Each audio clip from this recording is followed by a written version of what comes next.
1 second here, and then we'll do this. Camera's a little wonked up here. Okay, good deal. Back a second, everybody. All right, just a little warning. This is an impression coming through for you, so we're going to have some fun with this tonight. Welcome to the Friday show. I know you all live for this. Okay, so here we go. Welcome to Data Dump. America, I know you've been patriots. You've been waiting for another time to have 1776 come back, and the time is upon us again, my friends. We here on Data Dump. Data Dump. Okay. We are here, and we are ready to go ahead and be patriots. We will stand for our country, and we will not let them take our constitutional rights. I've been here reporting for 15 years on everything out there, and if it ain't flush, you're going to know. We've been covering everything, every scheme, every conspiracy they've been trying to pull. You know the deep state's out there trying to get you. You know that the aliens are out there waiting for you. We've been there every step of the way. And they ain't going to fool you because we're smart. We know what's coming. We know. We've been watching. We've been waiting. Now the time is here. It's time for you to go out there and to fight and to protest. And you go out there and you show how tough you are. You don't wear a mask. You take that virus they've been making up and you go and you just spit it out right out about that. You need to go ahead and do that. You can go ahead and do that. And you are going to be a proud American. You're going to do this and it's going to succeed. And you know what else you're going to do? I'm going to make sure I keep you safe. I got the solutions. They're out there telling you don't have to wear a mask. And that's right. You don't need a mask. You don't need hydroxychloroquine. God bless our president. You know what you need? You need to breathe in the good thoughts. You need to be aware. And you need to understand we're not giving our country away. But I'm going to help you out. I got something for you. I got genuine American-made air filters. These things, UVC safe. We got them from the best suppliers in the business. Personally verify these. Best plant in Texas, Louisiana, Arkansas. We got good people working for you here. This will work. This will keep you and your family safe. But if you're not worried about that enough, I got something even better. Big air filters. Go with these. UVC quality. Going to make sure absolutely we keep you safe. This is what you need, ladies and gentlemen. You do not need anything fancier than this. $5 worth of tissue paper sold here for $3.99 because I love you. I was here with you and I love my audience. You're here with me every day. 1-866 Data Dump. That's where you need to go ahead and send it all to. But let me tell you the real story, ladies and gentlemen. And thank you for all of you who keep me afloat by going ahead, buying all the filters and all the other goods, the products and services we have available for you. This is a different story. This is a fight that's as old as time itself. Where we're going out there and you have to go ahead and say, I will not let fear keep me from dealing with a virus. People have been getting sick for years. Hell, America survived the bubonic plague. Don't you remember that? We were there and we made it all the way through. In fact, the bubonic plague helped build America. Without that, we wouldn't have even had a country. Realize that this is an opportunity for you to stand up and be counted. You want to be amongst the 99%. Who's going to go out there and say, we're not going to take this anymore. And I say 99 because that's all of us. We're going to go out there and we're going to make a difference. We are going to go out there and we're going to say, I'm not going to deal with this. And if they come at us like this, I'm going to get in their faces. I'm going to eat them up. I'm going to spit them out. And you know what? I'm going to flush them because this is the data dump. And we send all our troubles down the drain. If you have any questions about that, well, you come find me. I ain't hard to find. I'm here in the cabin. I'm waiting for you. I'll be waiting on top of the hill. Ooh, I'll be ready. I've been waiting for 20 years to get even with you guys. All you scientists, you think you were going to tell us something. You're going to take our world away from us. You're going to say, I can't do what I want to do. Well, I'm going to do it. I'm going to drink my damn beer. I'm going to smoke my joints. Do whatever I need to do to get by.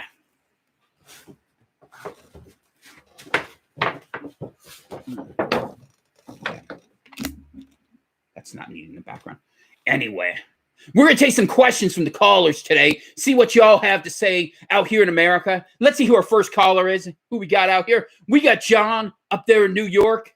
I'm sorry you got a commie of a governor up there. It's a shame. It's a great state except for every single thing about it. But God bless you anyway. What are you doing up there in New York, John? You having a good time up there tonight? Are you happy to be living in the police state? Oh, that's not so good. But who else we got here? We got Oregon here. Oregon. Oh, I love Oregon. Lots of beaver out there. Pretty good. Go ahead and get some good beers out there. But you know what?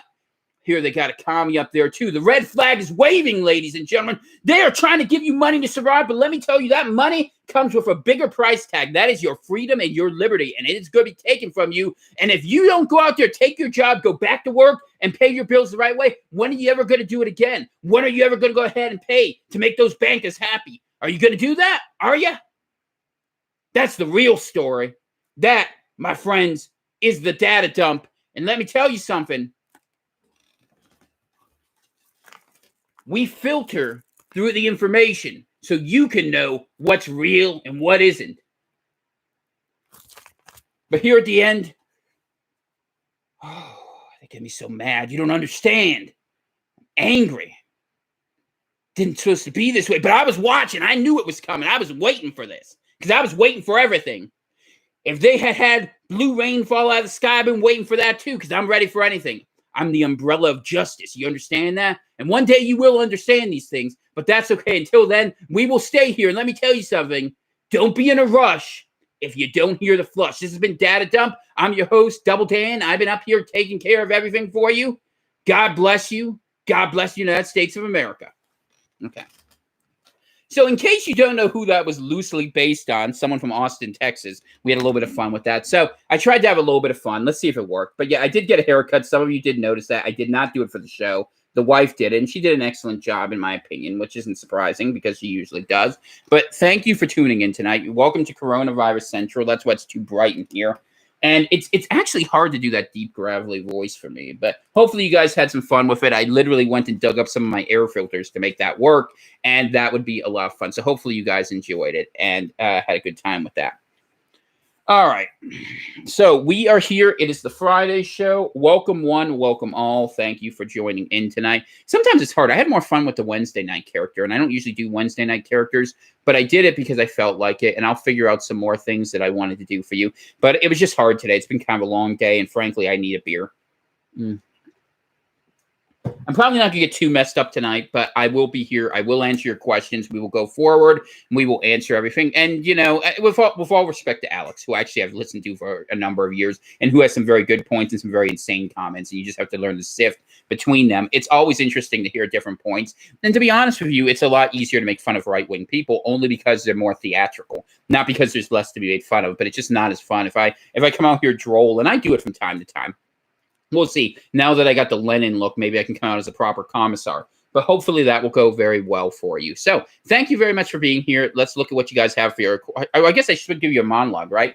So I guess I was a little pissy because about an hour ago, I get an email from this guy, and he was complaining. He's like, you know, I like the information in your podcast, but you talk too much and you go on too long. Can you just give me a listing of what information is at what point so I can skip around? I'm like, dude, you're getting free information that would be worth thousands of dollars. I'm like, I didn't say anything, but I'm honestly thinking, what a prick. And that's like the thing for me. Like, and so many of you guys are so appreciative, and I appreciate that. But honestly, I kick my own ass every week, 30 hours a week probably. And thank you for those who support this podcast. Those who do CVCPRV on Venmo and PO Box 35 Greenville. I put it in the notes there so you can see it. But it's just like, some people don't get it, man. It's not like the story writes itself. I literally get up, and I've been pretty exhausted. And who knows, at some point I might have to cut back a little bit on what I'm doing just because I'm doing so much. But I'm going to try to keep going forward as long as the story's there to be told. And didn't we have a lot of stories this week, right, that you needed to hear? You heard about the autoimmune disorder. And it's just one of those things. Everyone always asks, well, what about this point? And what about that point? Believe me,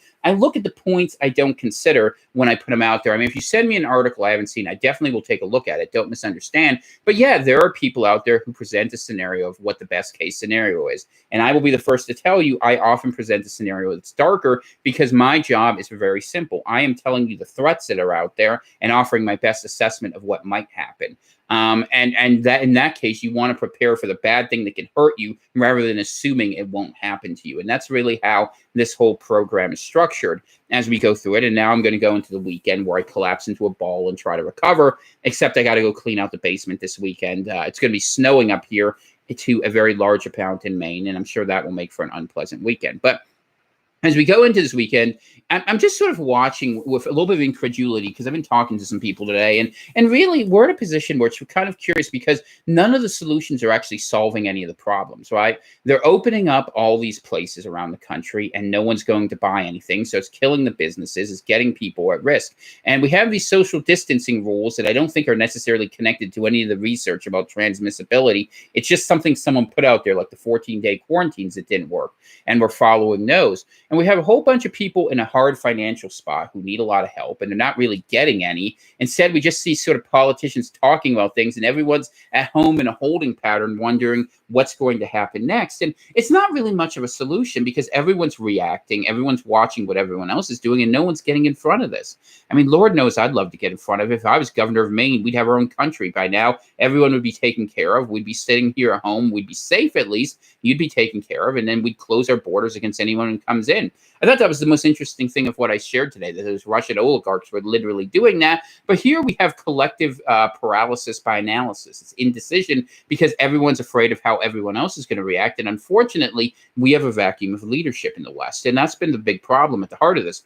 People don't understand the problem, don't have the courage to act on it, and fight over the solutions. And if one side says A, the other side says B. If one side says up, the other side says down. And this isn't this complicated. I swear to God. I mean, countries that basically are struggling with running water are figuring this out easier than America. What you do is you keep people from moving, you keep them safe, you get them their basic resources, you shut it down until this goes away, until it really goes away, and then you don't let things in that can cause you to get sick again. It's not complicated, but everyone is trying to look past the problem. Everyone's trying to game the problem, and no one's trying to solve the problem. And that's the root of everything I look at. And, you know, I can talk about the virus, and do I know what's happening? No, not really. I mean, the one thing a lot of people, and I mentioned it in the previous show, were commenting upon was this idea that the military is not taking people in with this. And I was talking with Dana about it earlier today, and she's not feeling well, so she's resting tonight. But she made the point, and it was a good one, is that the military doesn't want to bring people in who they think have a chronic disease potentially.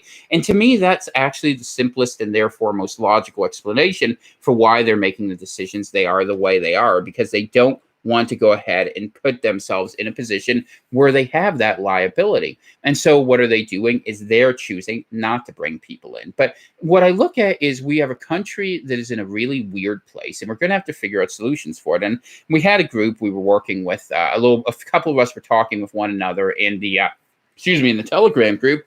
And I made the point that we're now in a more collective world where you're probably going to have UBI. And I'm like, well, what does that mean? I mean, some really weird things are going to happen. Like, I think in the future, what you're going to have, and I mean the near future, is everyone in the United States will probably have healthcare coverage that will be provided through the government, some degree of basic income. And I think companies won't hire people the same way anymore. I mean, it'll take a while, but I honestly think we'll go more into the gig economy, where since everyone makes a certain amount of money, having employees who just work for you isn't going to work quite as well for a lot of people. So you'll have a lot more contract labor, a lot less obligations on business, which frankly they'll need since they won't have capital. And people will all be working from home, because think of it from a business perspective.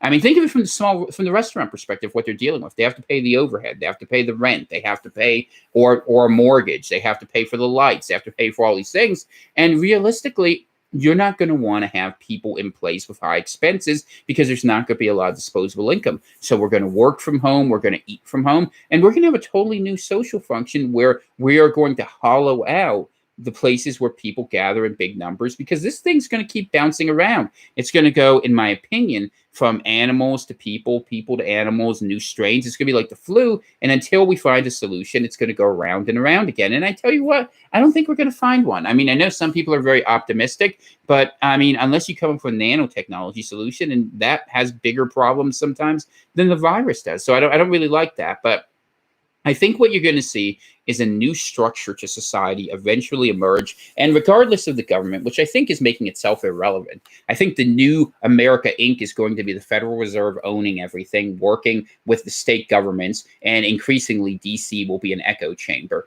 And this happens a lot, actually. This is not uncommon. You get a weak king and strong nobles, okay? And that's what happens in the Middle Ages. You eventually have the dissolution of the empire into blocks, and aren't we already there? Block California, led by Newsom the Handsome, you know? Or, Block Northeast, led by Cuomo the Angry, or, Pritzker the Whisker over there in Illinois, whatever it is. or no holds barred Abbott. These sort of lines are already starting to form, and you can see them forming, and it's all happening because DC isn't doing anything. But in the medium term, here's what's going to happen. Democrats are going to promise to take care of people. Republicans are going to talk about responsibility, and the Democrats are going to wallop them in the election, just like they did in 1932. This script has been tried before, and the only hope the Republicans have is if Trump somehow convinces enough Republicans to defect and goes full-on nationalist in a way where he offers to take care of everybody.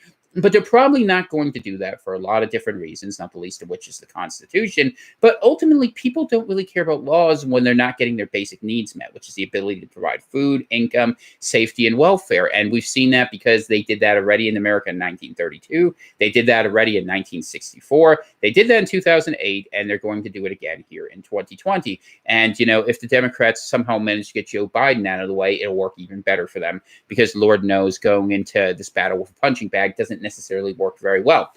Why do I say all this? Because ultimately, in the bigger scheme of things, I think we're looking at something very different, that we are looking at the move towards a sort of corporate oligarchy really consolidating control of the United States of America.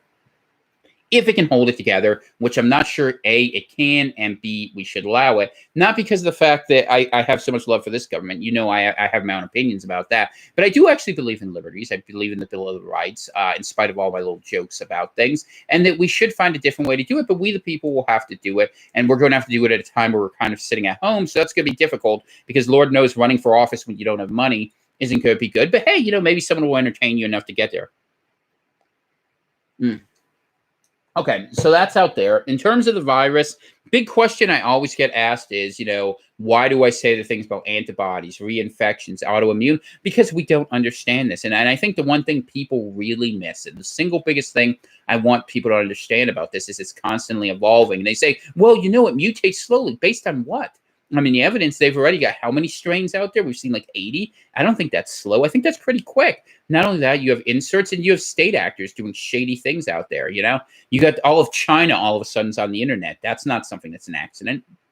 So I don't know what to expect from this. I really don't know what to tell you guys. I mean, we can talk about whatever scenarios. Give me some fun hypotheticals. Make my night easy. Don't make me have to talk too much about things that are obvious. And we'll have a good time with it. And I'll tell you what I think about things and we'll work through it. So tonight, the show's for you as always. Thank you for everyone for your support, your friendship, and all that. And I got to say, I'm honestly blessed and impressed constantly by the fact that I have such a brilliant audience. And I say that because the quality and caliber of people who send me comments, is just amazing. That the achievements you guys have in life. I mean, this is not a show for stupid people, and that's fine. I'm not going to slow down so you can catch up. You're going to have to do your work just like I do mine because I believe in that. But if you can sort of grab things from this show, you can figure out a lot about the way the world works, and you can get the benefit of a lot of things I've had to learn the hard way, and hopefully make them serve for you. And like I said today in the podcast, you guys are the leaders. You're the thought leaders. You're the people who will have to shape the future,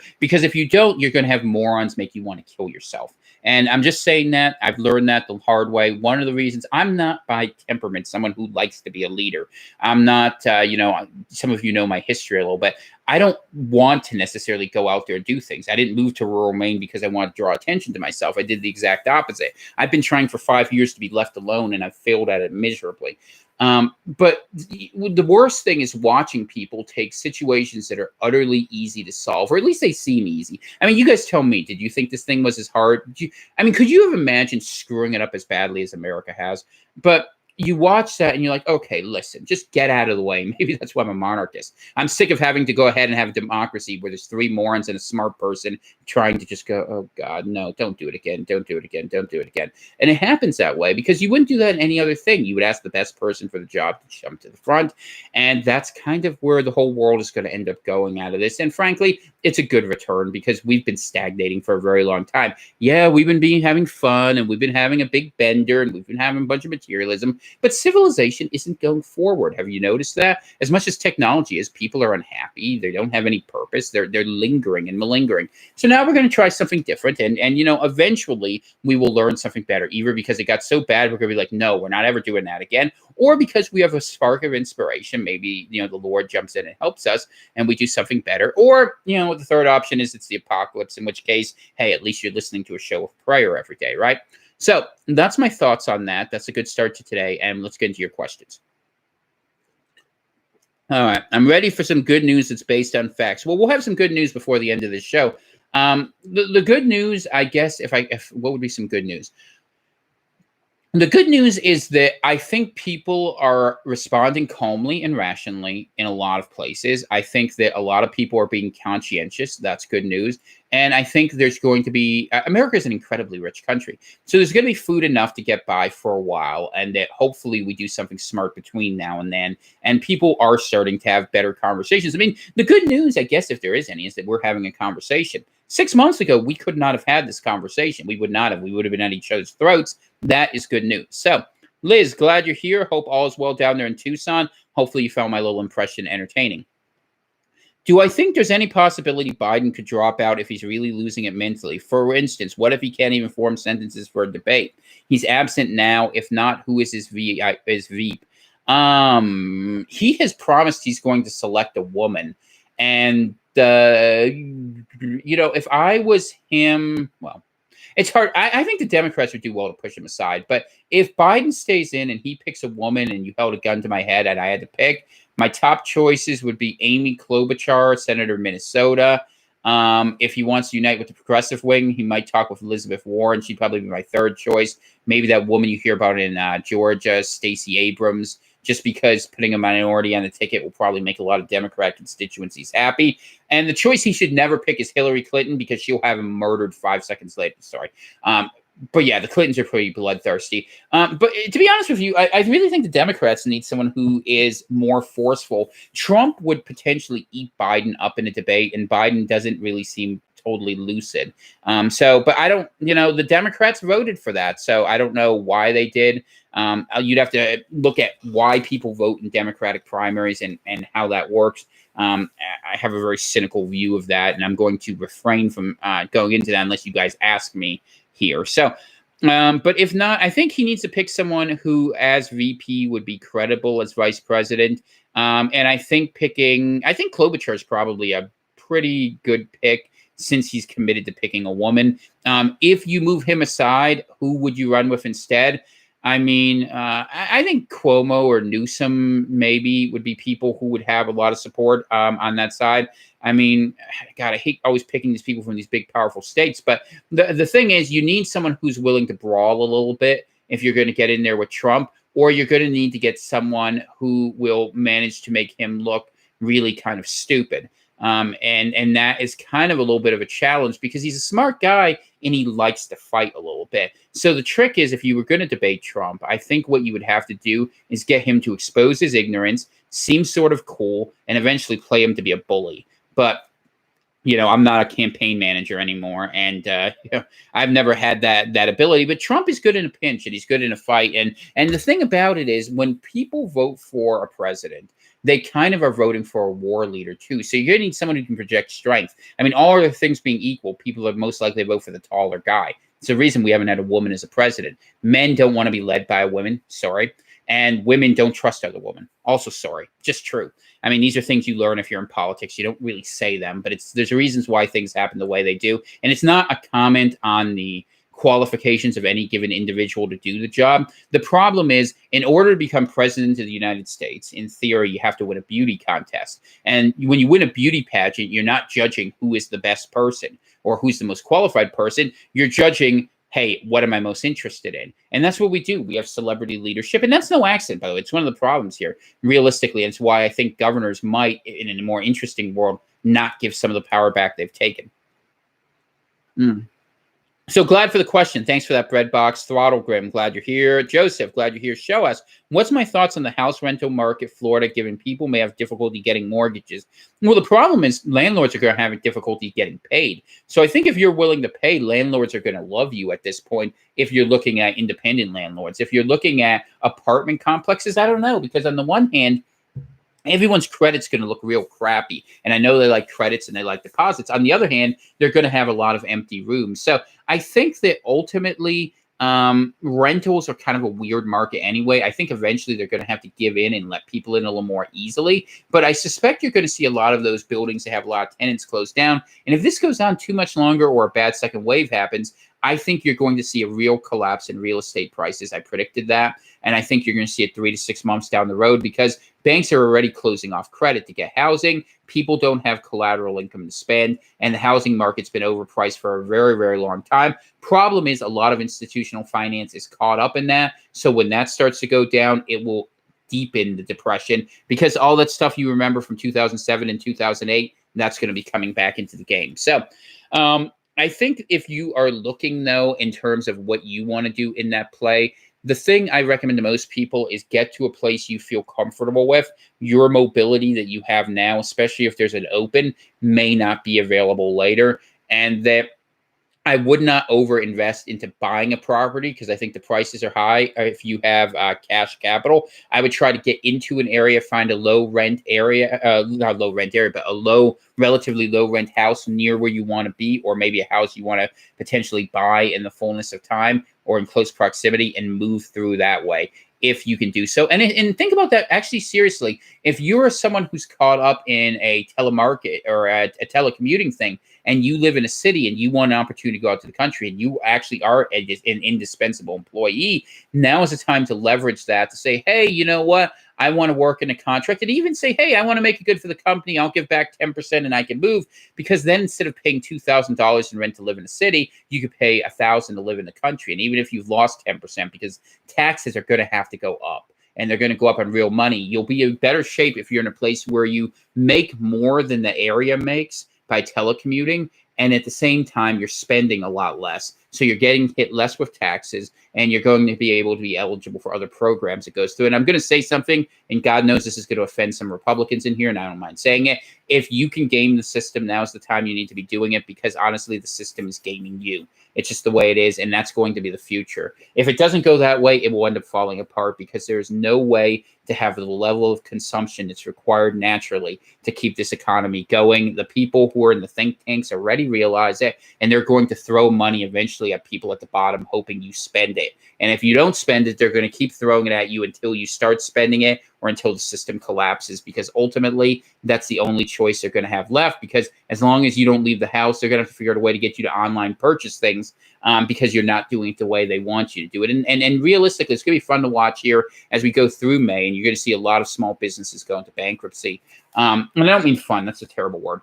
I mean, it's going to be interesting, because you're going to see that all these places that are being rushed into opening simply cannot make it under these conditions. And I think the brick and mortar economy is going to have a lot of problems. What does that mean for the future? It means that everyone's going to be an independent agent. You better learn to work off tips, because we're all going to be in that boat going forward. Unless you are well ensconced in a very well-established company. And frankly, those companies are going to be brutal about how they treat people. However, you can work in local economies, and if you find ways and you find a way to live in the new world of where we have limited money, the resources you have will make you more powerful. So if you're the guy who can have bananas in Maine, that's what I'm aiming for, you might be someone who people really care about. And it's a very different world than what you're used to.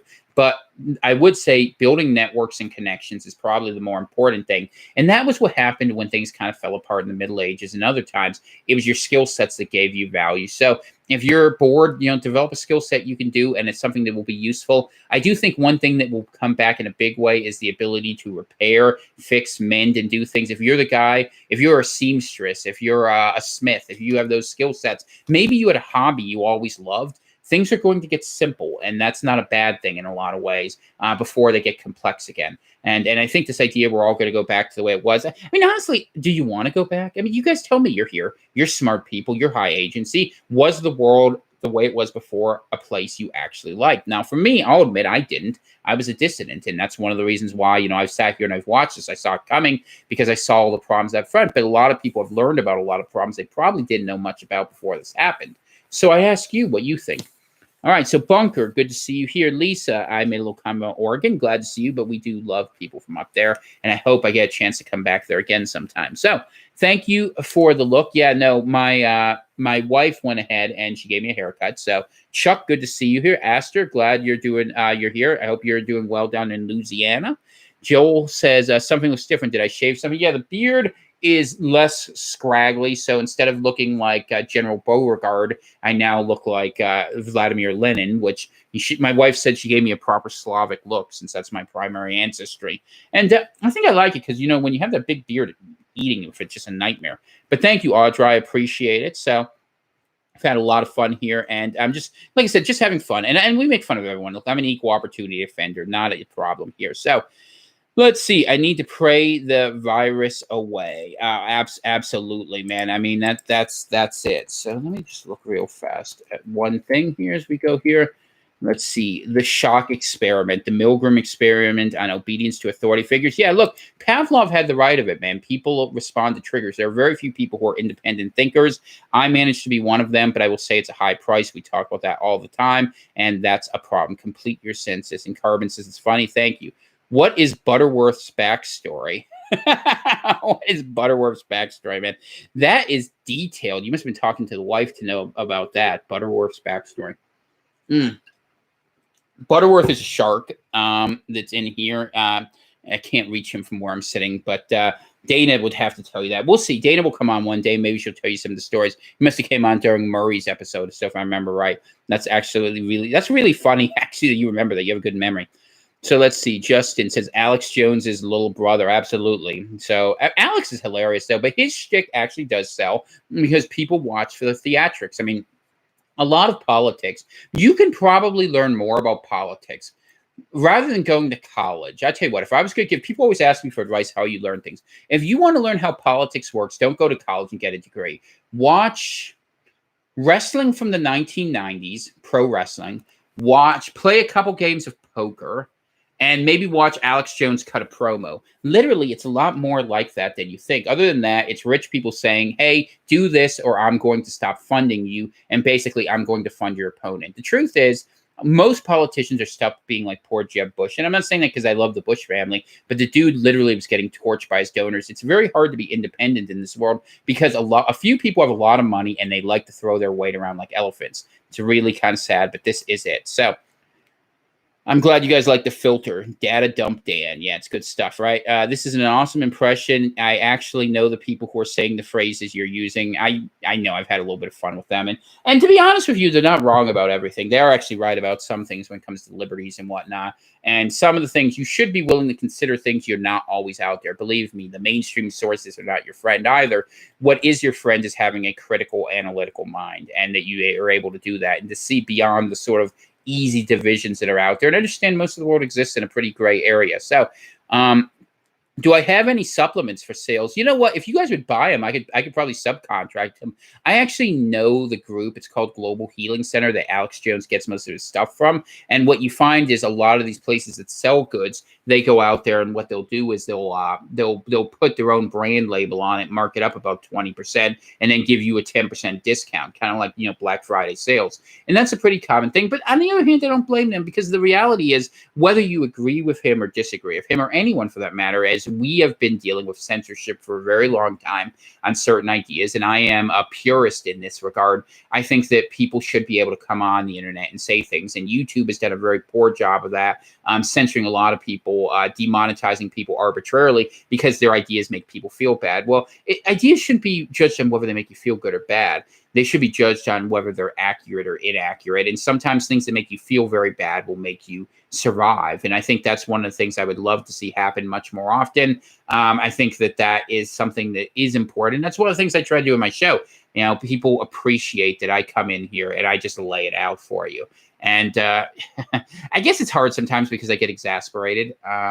There are things that I really wish were different, and I'm frustrated that I can tell you things, but I really, the thing that drives me nuts on a personal level is not being able to tell you how to fix it, because I'm someone who likes to fix things, and they wouldn't be hard to fix, but man, I mean, we just have mediocre leadership. I mean, for not just a short time, for the last decades, really. I mean, we have leaders who aren't invested in our people. And I'll tell you something that was a scary thought when I was talking about the problem is you can solve a lot of the problems that we have that are going to come out of this virus by having a lot of people disappear. And by that, I mean that, the big problem that they're going to have in a reset is all the mouths they have to feed and all the people they have to pay. And so that being the case, history has suggested when these happen, you either A, let the pandemic flow and let it take out as many people as it can, or B, you potentially get yourself into wars to get rid of a lot of people. And history would suggest that those are the two outcomes that are most likely to emerge from this, potentially in tandem. because for the people at the top of the system, they would rather not have to deal with you. And at the end of it, if a lot of bad things happen to people and they don't have to have accountability for it, and they're just here with the people who survive, it'll be an easier world for them to go ahead and sell, control, and do those sort of things with. This is a very dark conversation we could get into, but it's a realistic conversation, and it fits the logic, the sociopathic logic of those who are geopolitically aware. So, and we'll see what happens with it. I mean, that's definitely not uncommon. So, God willing, it doesn't go that way. But my goal isn't to save everyone. My goal is to save you. If you're here, God bless you. You made it on the ark. Just make sure you don't jump off thinking the water looks toasty. Let's see. Us lefties are pretty easy to laugh at, too. Put a bird on it. We're all funny. Yeah, I mean, the thing about the left that's funny, in my mind, I mean, since I've been making fun of the right, let's make fun of the left for a second. I don't know how you guys manage to be offended about absolutely anything and everything. And I'll just try to be my best leftist. Okay, let me see if I can do this. Wait. It helps to have on the glasses. Well, how do you feel about that? I really understand the problems you've been through, and I really can relate to the expression that you had in the moment and the praxis and the development of it. First off, you have to use way too many words. You have to apologize always, especially if you're a white guy. Dude, you can't be a white guy and not apologize. Your birth is an affront. Look, I learned this because I went to Swarthmore. I understand. I'm so sorry that I understand. He's like, well, why are you apologizing? You don't understand. I'm very sorry. I don't mean to offend you by this. Can you please instruct me as to the better way to live because your feelings override my reason? Yeah, and that's the thing about lefties. They always are about feelings. It's not bad to be about feelings. You need feelings. It's a feminine instinct, actually. That's why more women are lefties and why more men are righties. But the thing is, feelings don't trump reality. Like, you need reality first. Like, reality is the core, and then your feelings are your periphery, or maybe it's inside or something. But if you have feelings be the center of it, what happens is you have a world based on fantasy, right?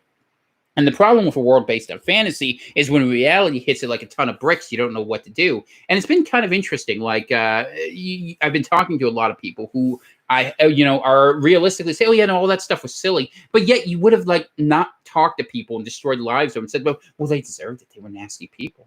I'm never going to be a nasty. Oh, no, I understand. I want to be very nice and I want to be kind. Look, I'm a prick. But you need that sometimes. And what we need, honestly, is a better division of labor. And I've always thought that at the top level, you want a few people who kind of are more pricks, but who are held to account running things. And at the bottom, you want a lot of those nice, helpful people. Democracy works really well locally, train wreck at the national level. Having little tyrants around you makes you want to kill them. Not so bad at the top. And we have all these discombobulated things that are out there. But to tell you the truth, most of my friends lean left of center at this point.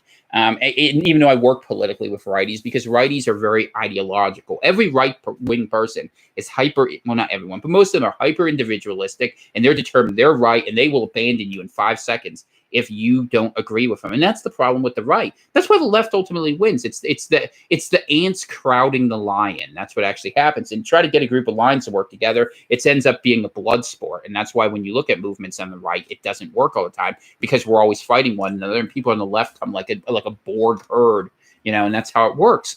But it doesn't have to be a choice that way. And hopefully we can work together. And look, I'll make fun of everyone and everything, and with love for everyone too, in case anyone thinks there's any group that I'm trying to single out. I mean, their ideas I think are stupid. And if you ask me an idea that I think is stupid, I'm going to tell you it's stupid, but you tell me, would you rather I lie to you? And that's what society is, right? It's civilization is the collection. I mean, civilization should be a truth we agree upon, things we agree to disagree upon, and us chasing that. In reality, civilization has become a series of conventions that we don't want to challenge, and we were pretty close to having barbarians overrun the gate. Maybe the virus will make us behave better, and I hope that's the case, so we'll see what happens, but we will see.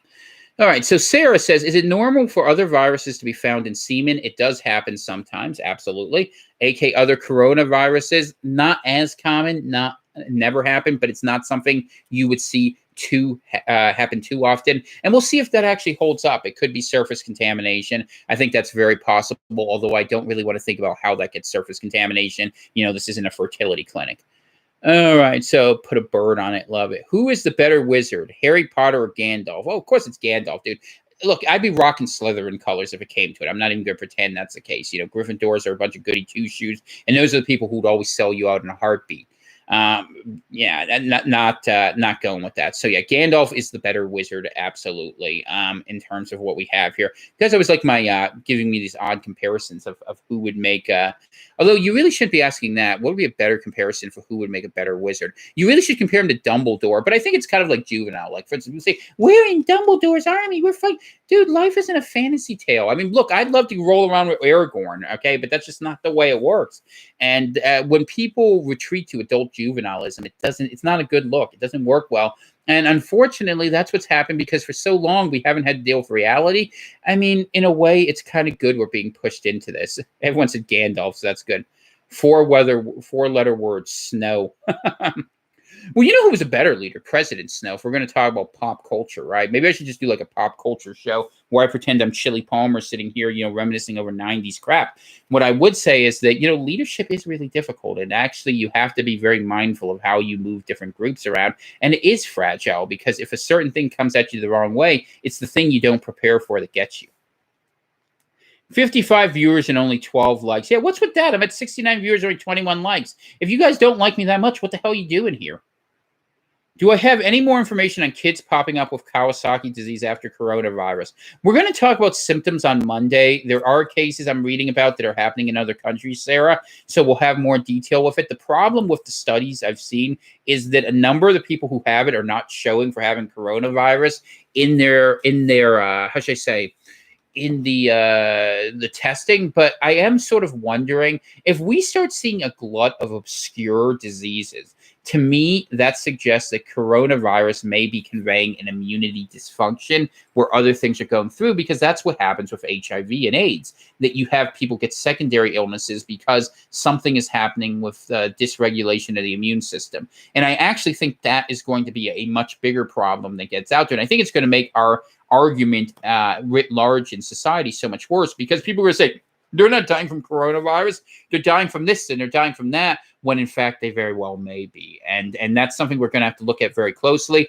I really think that studies need to do a lot more post-mortems on people who die and see where they find it in the body. There was that story out of China, and I haven't read the study yet that led to it, but that said that they found it in deeply invasive lung tissue. They found where the testing didn't catch it. And remember, these PCR tests they do, these swab tests, even if they're accurate for the location, let's say it has 90% accuracy, you're only getting an example of one part of the body. And a lot of diseases, including potentially COVID, may prefer to lodge itself in areas where a test like that simply is not going to catch it. It's like, what good does it do to test someone's spit if the thing is in the blood,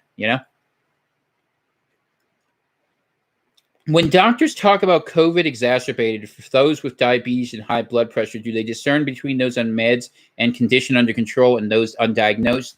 They do not, Mary. And the big reason why is the sort of conditions that get treated by that medicine, especially with diabetes specifically, what it causes is damage to, or I should say, it makes cell membranes more permeable. That's why you have the insulin problem. So even though you treat it, you're always going to be higher risk. Same with hypertension. You're going to have less elasticity in your blood vessels. So while you can treat it, and while those do obviously offer some support for those conditions, that fundamentally you're still going to be at a higher risk group, even though you're treating it. Because if you think of it this way, think of it like I don't know what you think of, like a board with a bunch of holes in it. And some of them are filled, but the other ones that aren't are ones that COVID can go into. So that's the risk that's involved. Hey, Tom, you saw Brazil weeks ago and you called the rise of cases. Man, I absolutely did, Miguel. Thank you for joining us, by the way. And yeah, I mean, Bolsonaro, I don't know what his game is, why he just doesn't want to believe in this. Who knows? It was interesting. He came up here and met with Trump. I don't know what's going on there, but I know that people are very frustrated down there. And Latin America is getting absolutely shellacked by this, far beyond what the numbers say, because their numbers aren't there for reporting. And I do worry that we are now seeing the emergence of something worse that's coming out of there, because this looks so much severe, or so much more severe, and we don't have, or at least I haven't seen a lot of articles. I'm going to be looking more and more going forward, because I realized today was a weak point. I didn't do this, of what the evolving viral situation is in terms of what they're experiencing. I mean, next week we're going to talk a lot about symptoms, about long-term symptoms, about direct symptoms, and the fact that this is evolving new symptoms. I really think that this thing is just good at finding new ways to connect to the body. I think it's that simple. I just worry if it's going to get worse because a lot of people are saying, well, it's just going to be an inconvenience, but people are saying what they want to be true rather than what the evidence says, and we got to chase the evidence. So, let's see. You want to leave New York? I don't blame you, man. Which is really a shame, actually. I love the Adirondacks and I love upstate, man. That's why New Albion included it. But what can you do? Mary says, my fight and fears with the complacent masses. I'm used to being different, but it is exhausting. Yeah, no, trying to convince a person who's willful and ignorant to do something intelligent is beyond them. You will... A lot of the people, actually, I'll tell you something. I'll let you behind the scenes of how the elite world works just this little bit. The reason why elites don't care about people who you think they probably should care about is because they've had too many interactions with them, and they say the hell with it. If they're going to act like sheep, you know what? Let them walk off the cliff. It's very hard to be a shepherd to people who treat you badly, you know? That's why it's actually really hard to be a Christian. You have to constantly be nice to people who you know is going to be a prick to you. And, you know, I don't know how Jesus did it because I can't do it as well as I'd like. But those are literally the problems you have. And looking out for the welfare of people who will never appreciate you, who will betray you and abandon you in a moment is a very difficult thing. And that's why if you're going to be a good person, you realize real early you're going to be alone, you're going to lose friends, and that you're going to have the cold comfort of following your own conscience, which I think does have rewards in the bigger scheme of things, but it's very hard to do in a day-to-day life because, frankly, we reward the venial and the easy to get along with because the ugly secret is they never make us feel bad about ourselves because we never look up to them and think, hey, I should be doing more. If we think we're all bumming around together, it's not so bad, including like we do on Friday nights. But I do try to elevate you a little bit, and every now and then I sneak little hints in there to make you better people. So maybe some of it will stick. We'll see if it goes forward. And in the end, maybe you'll thank me and say, why did you do that? I was like, hey, your choice. Let's see. I've been digging into the Kawasaki disease. There's a bacterial co-infection. This is believed to be the cause, yet no one documents the bacterial strain. So a great point by Raven. I've been hearing about bacterial symbiotes out there for a while, other things that are floating around with this. I'd love to see more information on some of that. And I would say that if there's a bacterial co-infection, something similar happens with Lyme disease, where a lot of people who get Lyme disease, which is suppressive of the immune system, Borrelia, tend to get other things like Bartonella, which is you get Bartonella. You get Babesia. Babesia is a blood-borne parasite that's a malarial type disease. Bartonella is a different sort of disease that exists, and you start to see all these different ones. Epstein-Barr picks up mycoplasmas, and you have all these little things that create. If your COVID is impacting certain elements of the immune system, certain bacterium and whatnot would theoretically begin to show around. And it might be in the fullness of time. If COVID develops a common trait in terms of causing a certain immune suppression, we might actually be able to use bacteriological factors as one way to begin suggesting who has the disease. So it's something to keep a very close eye on. We're sort of ahead of this. Let's see. Everyone wants Dana's puppet show. Hey, you know, maybe. I tried talking her into it. But as the wife would tell you, she says I spent too much time doing this already. And truth is, she's probably right. But, I mean, I'll if I'm honest, I kind of miss my old life. I used to like writing books. I'd get up. I'd work for 3 hours in the morning. I wouldn't have to deal with anything. I wouldn't have to run out my throat. I'd write things, and then I'd have leisurely correspondence. You know, being a man of letters was fun and a rare indulgence in this world. And I hope one day I get back to it. And we'll see. I mean, we'll see how the long-term show thing goes out. I mean, maybe one day. I know I'm going to eventually get back into the public sphere at some point, and we'll see. And it's so awful. And I'm just going to go out there, just call, because I have so many enemies. But anyway, I mean, I want to do something different. I mean, this thing, right this moment, but I mean, in terms of making things better. But it is exhausting, and there's a lot in this that gets involved with it. And it's just hard because people, I mean, and that's the other thing. I mean, it's hard when you do things in the public eye because what you end up with is the complaints stick longer than the compliments hold. And it's kind of hard. I actually wish I could and this is terrible, and I guess consider this an evil confession, but I'd love to send all my listeners as a beat mob to some of these people who are just utterly stupid to knock some sense into them. I don't want to really hurt anyone, but just give them a moment to give them something to think about, you know? But what are you going to do? So, yeah, Dana's having a Lyme flare. It's really a problem. But yeah, we might all be trillionaires, but the bad news is a hamburger is going to cost you $250,000. Upside of it is you can get an insect shake for about a couple $100,000. So, hey, you'll survive, right? You finished Trailer Park Boys. That's awesome. So let's see. Basilius. So you tell about that.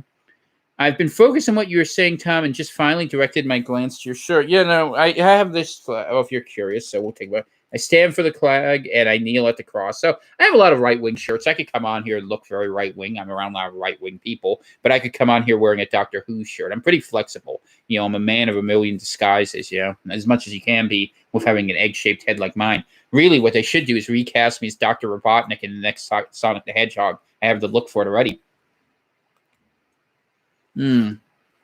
Why is the military not taking COVID survivors? It's a great question, Miguel. I think it's absolutely important. And that's one of the things we're going to try to figure out. But I offered Dana's theory on it. I think it's a good one. I think another theory is that they're worried about the vulnerabilities of these and the ability to get others sick going forward. And we do have to meet Maslow's hierarchy of needs, man. I'm having to remember a lot of stuff these days. And the people always ask me, what's your source on this? I'm like, dude, you want me to remember every source I have out there? I mean, that's why I put it down on the paper so I don't have to remember, because I am getting old. I'm 40 and I feel about 60. Dr. Mikovits seemed credible. I don't care about redacted paper or her take lab notebooks. What are your thoughts? I think that the question of the relationship between the people researching this, the people funding it, is one that requires a lot more exploration. Let me take a neutral position on this in this sense. I think that we need to look at the relationships of what Dr. Fauci funded, what the National Institute of Health funded, what sort of research they were putting out there. I mean, honestly, we're going to have to look at Fort Detrick in Maryland. There's a lot of information that suggests that this whole course kind of wanders through there, too. That's where the Army labs are, and try to find the truth. But let me tell you something. People who are in on this together are going to cover it up. And anyone involved in gain-of-function research is going to say this is natural. And maybe it is, and probably it isn't. But they're going to have to say that. So do I think it's credible that the idea that, that this isn't what it seems to be? Absolutely. And in terms of the individual character witnesses that are out there, this doctor, she has a past or something, I judge it on the merits. So I did say I was going to try to watch it this weekend. I'm not big on watching videos. In fact, I hate watching videos. I have very little free time when I don't do this. And as I was trying to explain on the show today, the balance between exploration and I should say, between exploration and elaboration is now slipping, where I'm spending so much time explaining things, I don't get time to research for myself. So I'm probably going to have to rebalance that a little bit so I can get more data. And it's really hard because, honestly, there are some really smart people who are out there who should be figuring out more about this. And now they've become more obsessed with standing against it because they think it's more important. I mean, the conspiracy theory or the conspiracy community in general are very smart people who are overly paranoid. But because of that, they're easily manipulated in this one sense. They're always trying to look for the contrary position rather than the accurate one. And sometimes that's really useful. And a lot of times it's really dreadful. And learning how to see through the difference and the balance of it is what makes you an effective analyst. Anyway, let's see. Who was the worst president in U.S. history? Who do I think was the worst president? I really don't like Lyndon Johnson. Full acknowledgement, I lean right of center. But I am not a fan of Lyndon Johnson at all, and I hate Woodrow Wilson. So I found them to be not very good presidents. Andrew Johnson was pretty lousy. I don't have a lot good to say about him. Warren Harding was pretty miserable if you want to pick some Republicans that are out there. Not a fan of the Bushes. The first Bush was better than the second, to be honest with you, and neither of them were really great. Yeah, we haven't had a good president, in my opinion, in a very, very long time. You'd have to go back.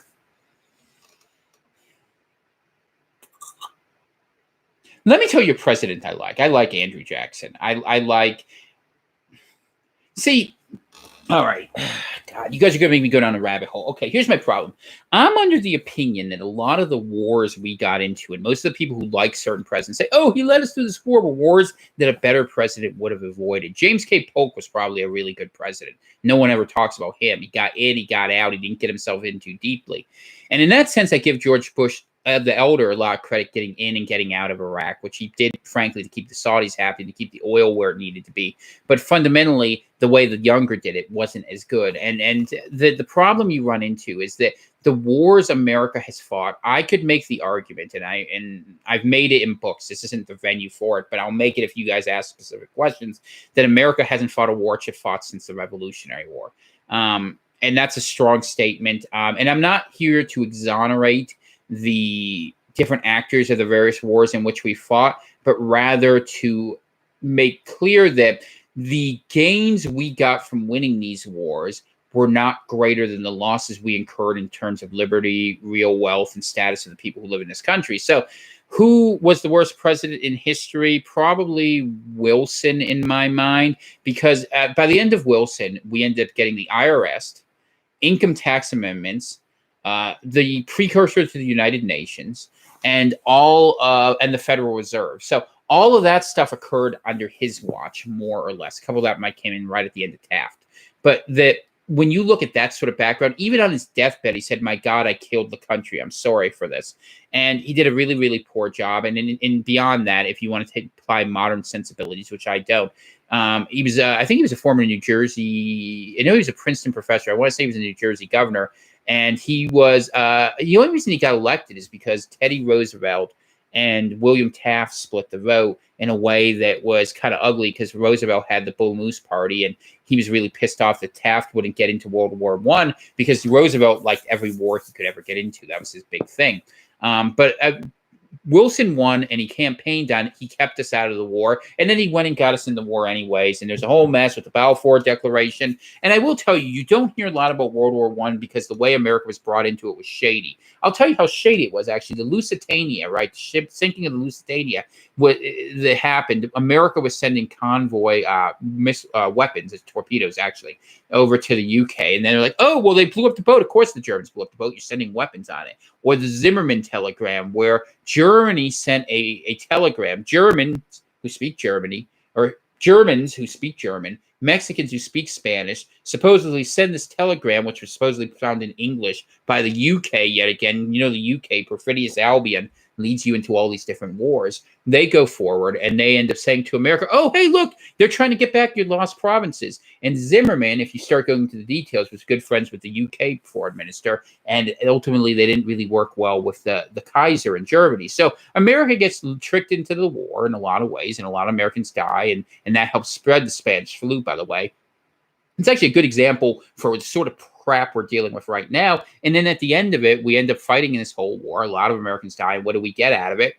Not a whole hell of a lot, except Japan wants to ally with Britain. The U.S. says no, because they want to go ahead and run opium into China, true story, and they wanted to work with them. So then that starts the militarization of Japan, because Teddy Roosevelt made a deal during the Russian-Japanese War that he brokered the peace for in 1905. Japan gets to keep Korea, and they get to go ahead and have some hegemony there in the Pacific Ocean. But then America, because we always do this, we betray and abandon our allies, and our people don't know the difference. Japan gets so pissed off about this, they go on that, and then that leads to everything else, including World War II, Pearl Harbor, that was caused by Roosevelt's oil embargo, and that Churchill probably knew about and let happen because, hey, he wanted help against the Germans. And never mind the fact that the Germans were being heavily funded by America to begin with. Life is complicated. It isn't the story you think, and that's why I don't like a lot of presidents, other ones like. So anyways, we can talk one day. Maybe we'll do Tom Teaches History and see how long it is before YouTube bans that channel. But the truth is out there to be found if you want to find it, but all it will do is make you astounded at how much we live under a fiction. And the conspiracy of reality is very simple. Powerful people do whatever they have to do to stay in control. That's all. And if you want to understand how things go, following how the money works pretty good. And obviously, you guys must find it a little bit interesting because you stick around. So if you want to ask questions, you can ask it. Some things I know, some things I don't. I write a lot about history. That's what I do when I'm not here. And if you want to get a little feel for it, someone has to say it, The Hidden History of How America Was Lost. Go on Amazon and get it for a couple bucks on an ebook. It's nice. It's safe. And you can kind of see how my story happened if you want to know a little more about me. All right. Mr. White, good to see you here. Let's see. Smash that like button. Hurricane season coming up. How will it play with a couple of Category 5s? Imagine people trying to have an evacuation, right? That would be interesting. Hermione Ranger versus Sauron. Who would win? Well, let's see. Hermione's got a lot of spunk, but I think I would take Sauron on that. You know, I think we gotta go with him. You know, Mordor is pretty strong, and honestly, I don't think she could talk her way out of a death. Like she's the Death Eaters against the hordes that come out of Mordor. 80 strains. How the hell will a vaccine ever work? Yeah, it's a good question. I mean, and not just now. It's going to go much different. What is the future of Brazil? Southern Brazil. There's so Brazil is a difficult federated country that was having a lot of economic problems. I think that what you will probably see at some point, because it's happened that way before, is the generals might take over and they might have the governors administer it as viceroys. Sooner or later, they're going to purge this. And Latin America doesn't really hold democracy for too long. I mean, the last time they actually had a stable regime down there was probably Bolivar, and that's saying a lot. So there's a lot of problems there. Nice people in a lot of ways, but a lot of problems. You know what they should do? They should have stuck with the monarchy system. Pedro, who was the first leader who came from Portugal, was actually the most stable one, and that they were trying to lift up the people. But Brazil has the problem of large numbers of poor people, and in Latin America, for those who aren't familiar, race works really different. Like here in the West, we try to be very, how should we say, enlightened about it. But down there, you have much more rigid caste structures based upon if you are, a settler from, in the case of Brazil, you'd be Portuguese in ancestry, or if you were in most of the rest of Latin America, if you were of Spanish, Castilian, Andalusian ancestry, and then you go from there to quadroons, to mulattoes, and depending on where you are, your different ranks, and there's not the same sort of mobility that exists. And that's pretty common in a lot of places around the world. Only the West really doesn't believe in ethno-nationalism to some extent, because and to tell you the truth, we still practice it. I mean, if you don't believe that groups work for their own interest, I don't know what to tell you. You haven't been paying attention to politics. Race is the single best predictor of how people vote. But we at least try to get past that, and we'll see if it works. It's a big experiment in history. It would be nice if it did, and I'm not saying it can't work, but I think if you don't have anything in common, it's hard to have work, and that's why I think we need something new in common in the West. I mean, who knows? I would love it to be a return to Christianity, to be honest, but that's probably not going to happen. What could it be? I don't know. You guys tell me. But the idea of it just being economic interest, that's not good enough. Empires will fall like that, and that's why Rome fell and why other empires fall. But I think Brazil's going to really struggle, and I think eventually they're going to have a very bad die-off, and military leadership will happen. I think that's going to be common in not just Latin America, but Africa and some of the poorer countries in Southeast Asia. You will also see because realistically, the authoritarian regimes are coming through better because they're willing to do the things to get rid of the problems. And, I think there's something to that. Let's see here. The three mainstreams are different. I'm going to pick Obama. Obama's not the worst president we've ever had. I don't think he was very good, but I don't think we've had a very good president for a long time. I don't think presidents these days can be very good because so much of the money is caught up in statutory requirements that are out there. I mean, it would be very hard. To my idea of a strong leader, I mean, I believe in the great man of history of theory. I'm a student of Napoleon, of leaders like that. I actually would rather see someone strong come to the front and lead decisively than have this idea that everyone's voice should have equal value. I just don't believe in that. And I don't believe in that because I don't believe people are equal. I don't believe people are the same. And that's not to say I don't believe people should have equal rights or that everyone should have respect or equity. But this idea that you make it just how should you say, you pick the median opinion, let's say that way, or the mean opinion, and it's often quite mean, and you're going to make that be the decision. Historically, that doesn't work well. I mean, the first democracy got whomped, and everyone thereafter has had the same thing happen. And if America survived, it's been in spite of those tendencies, not because of it. And I've often wondered how well it would have worked if Washington had set up a monarchy. I think America probably would have fared better, would probably include Canada today, and wouldn't have gone into so much trouble. But who knows? We were rebellious, a lot of people, and we listened to the people from Massachusetts more than the Virginians. So let's see what happens. But yeah, I mean, if you want to have counterfactual arguments about history, we could do that all night. I love doing that, so that's fine. All right, let's see. So let's see. You guys just talking about details of this here. Seller arranged finance with lowered payments is leverageable right now. I think that's not a bad way to go, Raven. If you can get yourself into a house where you make a deal with the seller, but don't agree on a price right now. Set up something where you make sure it's negotiable because those prices are going to tank. Don't overpay. How about a short story when you were conductor on the Ron Paul Renegade Express train back in the day, man? The Ron Paul campaign was insane, man. We used to go out at midnight hanging out flowers. This was back in 2007, 2008. Those people thought they would change the world, and we were all more optimistic then. I mean, I was in my early 20s, and we would be out there, and we would be thinking that we would make a real big difference in that. And actually, I remember they brought a whole bunch of people. The Pennsylvania delegation, which is where I lived at the time, all went up to New Hampshire and just started pelting Sean Hannity with snowballs because they were so sick that he was just basically kissing John McCain's backside during the 2008 campaign. And no one wanted to hear the idea that we should radically simplify things. And say what you want about Ron Paul, but he really wanted to simplify things. And I remember I was at a bar and I was having a drink with Rand, and this was before he was the senator, and we were just sitting there, kind of talking. And I'm not going to get into the conversation, but they are a lovely family. Carol Paul is a wonderful woman. I believe she's still around. I don't follow them as close, but they had some of the biggest idiots on that campaign staff. And I wonder if there was a moment where we could have done a lot more. But he said, and I found out later after the fact from other sources who I trust, that Ron Paul didn't want to succeed because he knew he'd be killed. And what he wanted to do was draw people's attention to the bank and what was out there. And that's why, he went towards end the Fed. And he did enough to get the message out there and never enough to win. And that was a choice. And it is terrifying to do this. You think there aren't consequences. Look at that researcher at the University of Pittsburgh who's dead under questionable circumstances. This is a full contact sport. And if you're threatening people who have trillions of dollars at stake, they're not going to be happy with you. Fortunately, they treat me as a nuisance. If that ever changed differently, man, I don't even know if I could go out in public because there's a whole trail of tears and bodies behind them. Look what happened to Muammar Gaddafi, and I'm not saying he was a good guy, but what I am saying is that the world has real stakes. And, if you're going to play this game, you better have friends who have questionable morals to keep around you to keep you safe. But it's a good story, and but with that campaign, it was a lot of fun. We learned a lot. We talked about the Constitution, and we talked about non-interference, and that's the one thing that I hope America does do. I really hope we don't get into a war with China, because ultimately the only people who are going to win are the exact people who always win. Wars go ahead and make people poor and banks rich. All wars are bankers' wars. What was it? Nathan Rothschild said that, and you should look at the Rothschild family. It's an interesting history. You are discouraged to talk. I'll tell you something that's real blunt, for instance.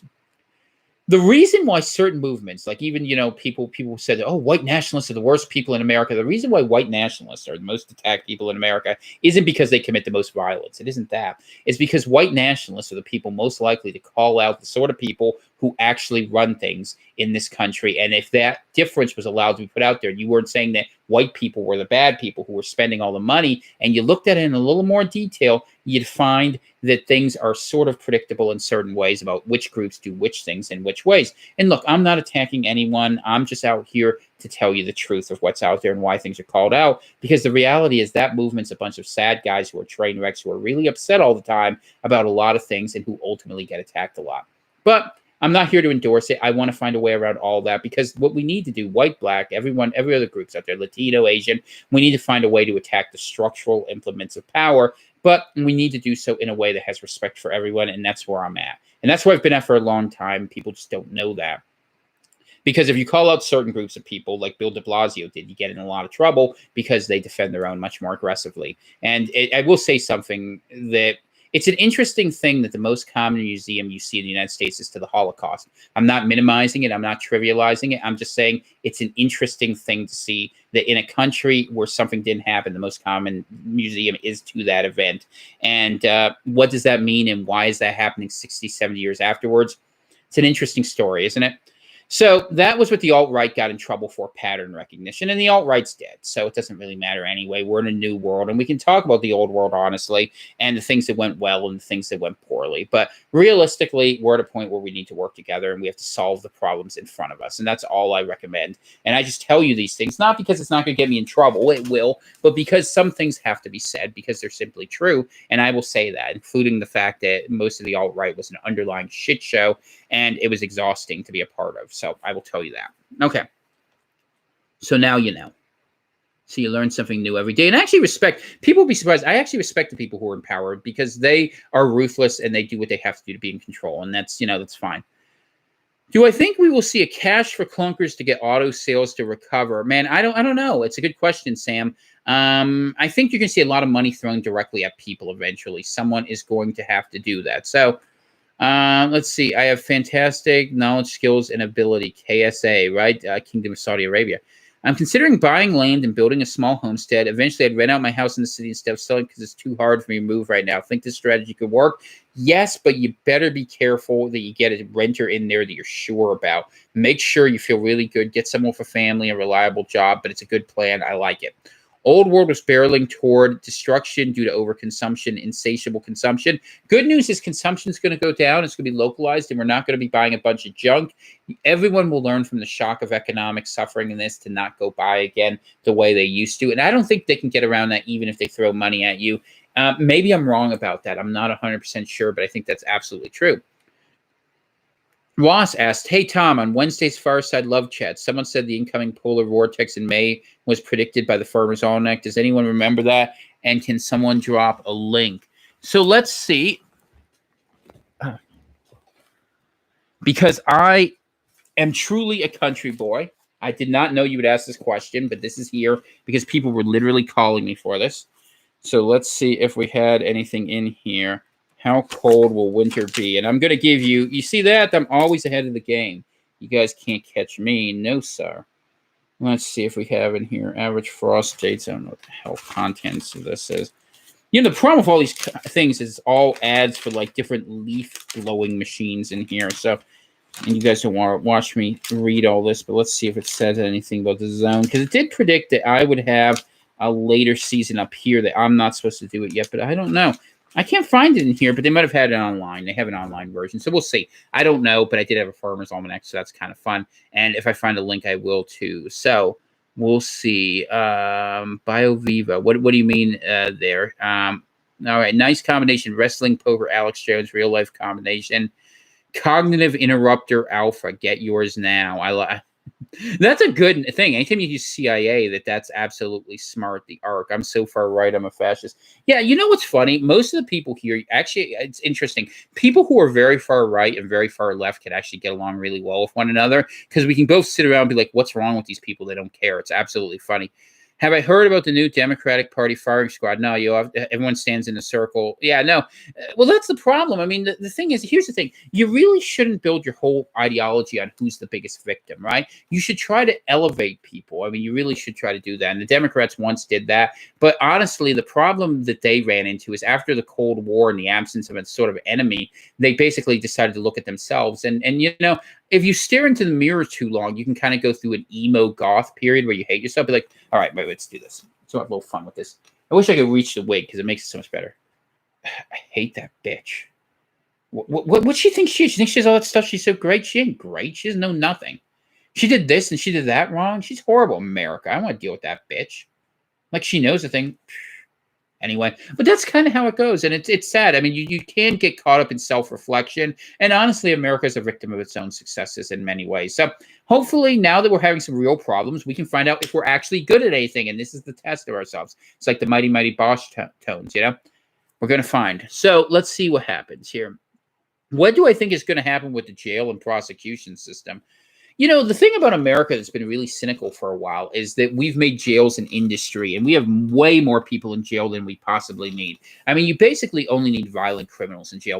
A lot of the other people in jail are there because they pissed off the government, and that's not a small group of people, but I don't have a problem with nonviolent criminals being there. I don't have a problem with a lot of drug offenses, to be honest with you. My issues are with more like manufactured drugs, but I have found that those things which are natural, like take marijuana, for instance, are not a problem. And I think it's a lack of understanding and a sort of overreach by the government. But the government likes doing that. And fundamentally, the government gets involved in drugs and drug prices because a lot of the intelligence agencies are heavily involved in the markets of how money is laundered through them. But I did make a funny observation in one of my groups that I was talking about. What you might find crazy is that if you look at like gangs and street gangs, right? Like they're actually one of the more vital groups in America. And by vital, I don't mean helpful, but I mean healthy in the sense that they know what they're about. They're ruthless about getting it. They are going to go ahead and stand up for their own, and they're not going to make apologies. So as things get worse, people like that are going to have a bigger say because the truth is the history of governance is really a question of the application of violence. And the violence can be based on ideas or action. but that you need to have the ability to say, I don't care what you think. I'm going to do it, and we're going to do it. So, I mean, we do try to do things collaboratively, and I'm a nice guy, and I live up here in Maine because I'm not really fighting the fight. But ultimately, at some point, people are just going to go and take names. And you're going to see that in a lot of countries, including potentially ours, which is a really curious thing because America hasn't had its Caesar moment in a very long time. There have been hints of that, Aaron Burr, different things we could look at. But realistically, we haven't seen that in a long time. And the return of the history to the United States of America, which thinks it exists outside of history, is going to be one of the curious things. So we'll see what happens. But in terms of your question with the jail and prosecution system, if they let a whole lot of people out, they're not going to have a very easy time getting them back in there. And in a time of a virus, you probably shouldn't have that. So what will we do? It would be interesting. What England did is they exported all their criminals to Australia. So who knows? I mean, the Hawaiians didn't get hit too hard. Maybe we should send them all there. All those, or you know, would be. I tell you what, if you let me do it, all right, if you guys make me Emperor of America, here's what we're gonna do. We're gonna take all the real nasty criminals and we're gonna send them to wherever it is in New Zealand all the rich people escape to leave us to deal with this crap. And we're just gonna go ahead and take some of those amphibious landing vessels we have, and we'll drop them all there and say, hey, Botany Bay Colony 2, have a good time. God bless. Don't mess with any of the, hobbits over there. And that's how you could handle it. And a lot of times they did that way, and they built their own society. That's literally a big part of the story of how Australia was built, as well as French Guiana and other societies. So it's something you absolutely could do. And the idea you lock people up forever, it doesn't really accomplish that much. I mean, if you're going to have a criminal justice system, the truth is it probably needs to be rough, back like you did back in the day where you hung people or something like that for things that were really that offensive. And now we have too many crimes because we have too many lawyers who want too much say. And we really need to simplify our legal code. You know, you think of the two most successful legal codes in history, right? And it's not the Constitution, by the way. There's two of them. There's the law of Babylon, Hammurabi's law, an eye for an eye and a tooth for a tooth. People understood that in the 10 Commandments, 10 rules you had that were really simple. You make these complicated things. So even in America, when people say they love the Constitution, no, they don't love the Constitution. They love the Bill of Rights, 10 amendments, and a bunch of other things that basically undercut them afterwards. No, I'm not fighting you on the 13th and 14th Amendments. I'm just making the point. So those sort of things are things we could look at. And I think that when we go forward, we should. In fact, I rewrote the Bill of Rights. I'll tell you what I did. You know what? You guys are here. You're a captive audience. I'll make you listen. So let's see. Because I actually wrote these out in a charter so we could do this. Because people asked me to do that. They're like, oh, Tom, how would you do this? How would you do that? So the Atlantic Charter, we made Bill of Rights where we were going to do this. And here's what we did. We guaranteed the right to free speech, assembly, association, and worship so that you can, just like in the First Amendment, you can do whatever you want with whoever you want, when you want. Second one was self-defense, bear arms, and form militias, right? Same one. You recognize that. The Third Amendment we changed because you don't really need quartering anymore, and we put that together. Equal consideration and opportunity on a merit basis. It just means that, hey, no one gets any advantage. You earn what you keep. Very fair. Everyone has the equal thing, and you can't be discriminated against. So a lot of the 14th Amendment stuff gets into that. Fourth Amendment was privacy against search and seizure, requiring of warrants, and against quartering. And I actually went into that in a book I wrote a lot because I was saying that you have to have electronic, you can't allow electronic spying either. Fifth Amendment against self-incrimination. We thought that was important. We wanted to require a human accuser and human sovereignty affirmed. I am not giving the right to vote to a robot. Sorry, I'm not there.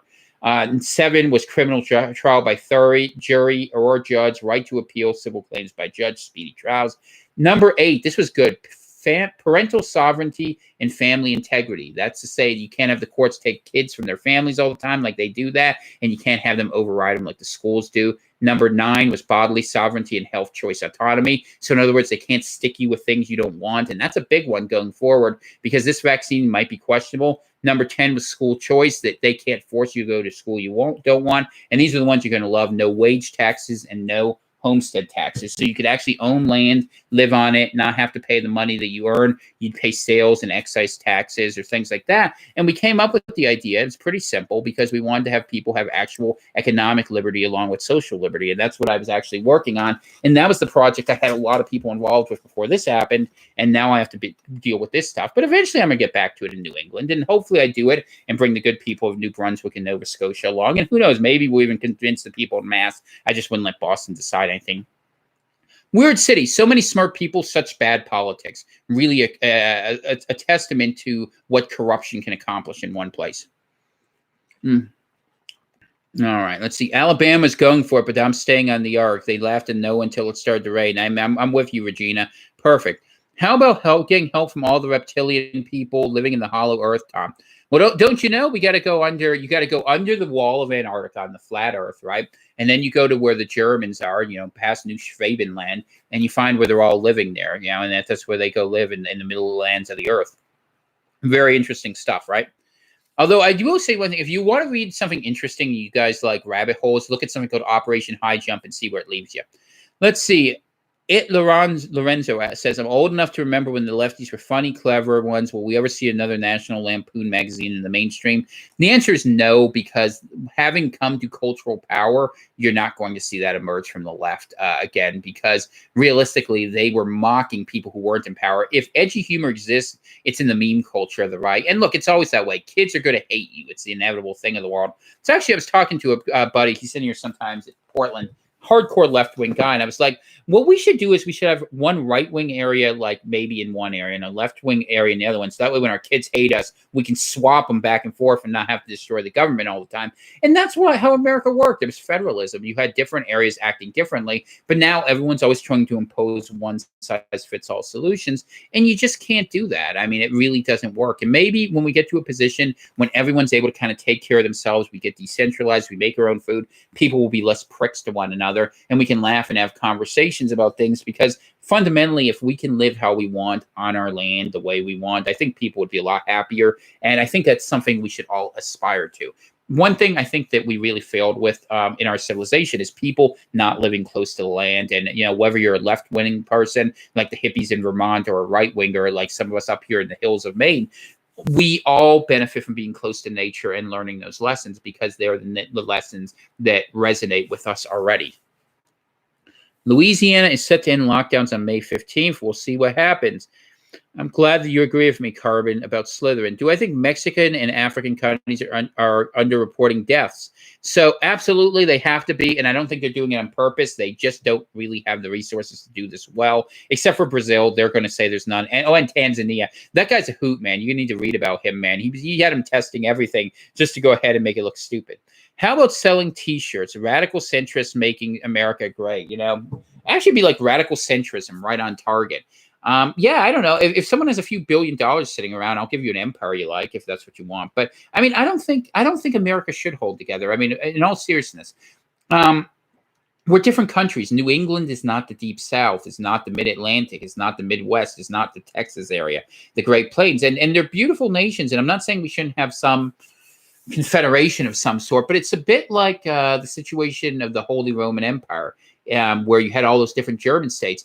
You need to decentralize power, because power really does corrupt it in different ways, and have different things where different people can live how they want to, and make it make sense sort of where the economic and cultural lines go. There's maps about it, and you can look at it, because if you're going to keep it together, you have to have an emperor who's going to be a total prick to basically restart the culture. America wrecked its own culture. In the 1960s, the far left went out there and they said, well, this isn't just, and we're going to destroy everything that meant to be an American.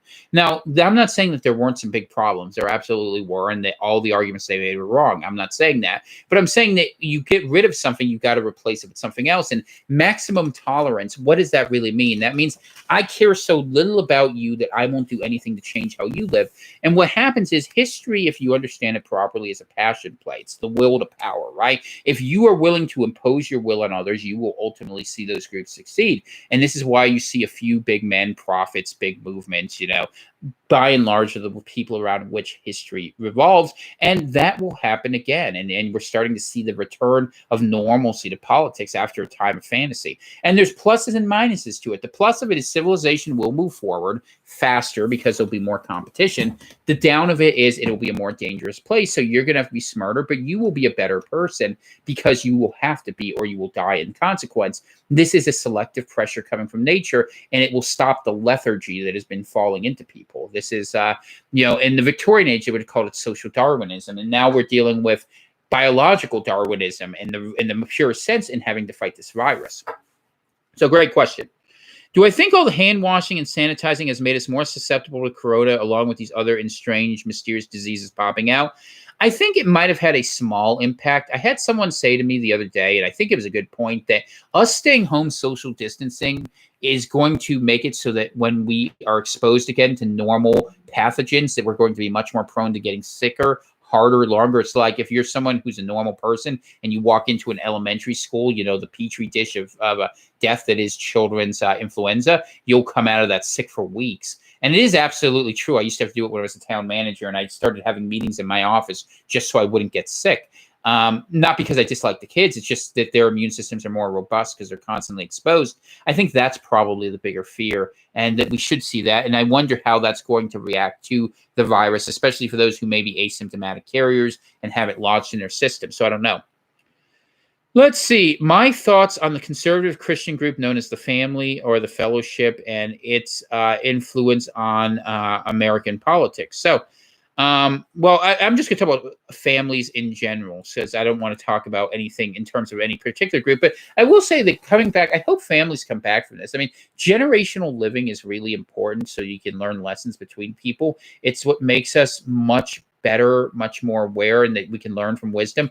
We've been really individuated for a long time. I don't think that that's necessarily good. And look, I'll say something, and with no offense to anyone here, I'm a traditional advocate. I believe in marriage between one man and one woman, and not because I don't think that other people love each other. I just think the purpose of marriage, from a state perspective, is to support people having children for the future. And it's not my fault that the polarities don't work that way. That's biblical, that's traditional, and frankly, that's going to come back. Even though people who want to live otherwise, I have no prejudice against them in terms of intolerance. And we're going to live in a future where rights are going to be individual anyway. So they're going to have all the different rights the same way, and everyone will be taken care of. So I think it removes a lot of the issues. And let people live how they live. I mean, that's their choice. Free will was something that God gave us, and let people enjoy that. But the idea that you have families where you have, the husband and the wife live together, and call me old fashioned. I'd love to see us go back to the situation like in the 50s where you could afford to have one person work or one person raise the kids. Or maybe if we now have, people work part-time and that they can spend more time with their kids. And if it's fathers with the kids, I don't have a problem with that.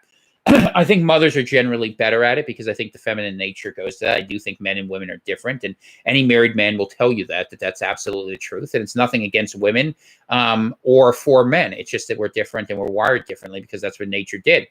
So I think that that's important, and I hope the family comes back in a big way, and then we can do so in a way that is mindful and supportive and doesn't make anyone feel awful. That would be good. Okay, so let's see. But yeah, I think that the destruction of the family has been a deliberate thing, and the war of men against women has to end, man. I mean, feminism, misandry, all that. Men and women need to come together.